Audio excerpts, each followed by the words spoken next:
करनाल में बढ़ते हुए प्रॉपर्टी के रेट्स के बीच में आज मैं आपको एक ऐसी जमीन दिखाने के लिए पहुंची हूं जो सिर्फ एक जगह नहीं है बल्कि एक ऐसी जगह बनने वाली है जहां पर आपका आने वाला कल बसने वाला है।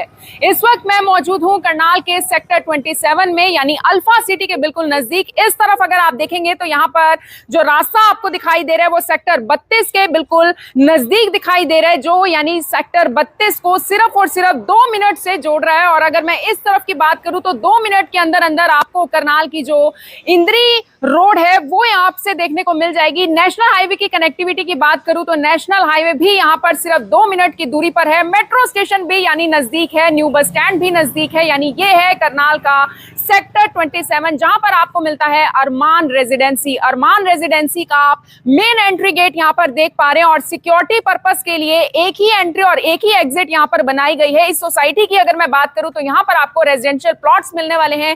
कंप्लीट जो सोसाइटी आप यहां पर देख पा रहे हैं वो गेटेड सोसाइटी रहने वाली है। बाहर से ही आपको एक बहुत अच्छी चौड़ी सड़क देखने को मिल जाएगी। यानी ये कोई ऐसी सोसाइटी नहीं रहने वाली जहां पर अगर आप कहीं अंदर जाएंगे अपने घर की तरफ तो आपको बहुत ज्यादा घूमकर जाना पड़ेगा, क्योंकि यहाँ पर जो आपको प्लॉट्स देखने को मिलेंगे वो आपको 100 से 180 गज के तो देखने को मिलेंगे ही, साथ में सड़क बहुत अच्छी है। सबसे पहले जिस एंट्री से हमने अंदर एंट्री ली है वो सड़क की अगर मैं बात करूं तो ये 50 फुट चौड़ी सड़क है। अंदर पूरे अगर मैं इस प्रोजेक्ट की बात करूं तो अंदर जितनी भी सड़कें हैं वो 30 फुट की रहने वाली है। मेरे साथ जो प्रोजेक्ट से आदित्य जी हैं वो जुड़ेंगे। सर कैसे हैं आप? मैं ठीक हूँ मैम। सर मैंने अरमान रेजिडेंसी के इन रेजिडेंशियल प्लॉट्स के बारे में जो सुना है वो खास बात यही है कि पोजेशन रेडी प्लॉट्स हैं, यानी आना है, अपनी बुकिंग करवानी है, रजिस्ट्री करवानी है और घर बनाना शुरू कर देना है। बिल्कुल, यहाँ पे पोजेशन रेडी प्रोडक्ट है। और प्लॉट साइजेस की अगर मैं बात करूँ तो 100 से 180 गज के बीच में प्लॉट्स दे रही है कंपनी। उसके बाद अमेनिटीज की बात करूँ तो अंडरग्राउंड वायरिंग्स रहने वाली हैं जी। कोई भी तो ऊपर कोई भी तार नहीं है अब घर के। और हर एक सेक्शन पॉइंट लगाया कंपनी ने ताकि जो करनाल में एक समस्या थी पानी खड़े होने की तो वो पानी भी नहीं खड़ा होगा यहाँ। अच्छा सर, ये सड़क के आसपास ये इतनी जगह क्यों छोड़ी गई है? यहाँ पर क्या बनाया जा रहा है?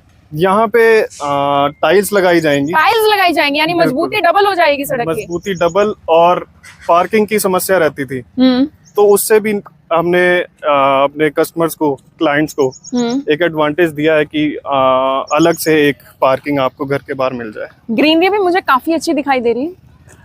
लगभग 1.25 एकड़ में हमारे ग्रीन पार्क्स रहने वाले हैं जी। आसपास और सर क्या कुछ है? स्कूल्स की अगर मैं बात करूं, हॉस्पिटल्स, क्योंकि अगर घर बसाना है आसपास ये सब कुछ भी होना जरूरी है, बच्चों ने स्कूल भी जाना है। स्कूल्स की बात करूं तो 2 स्कूल्स बहुत नजदीक पड़ते हैं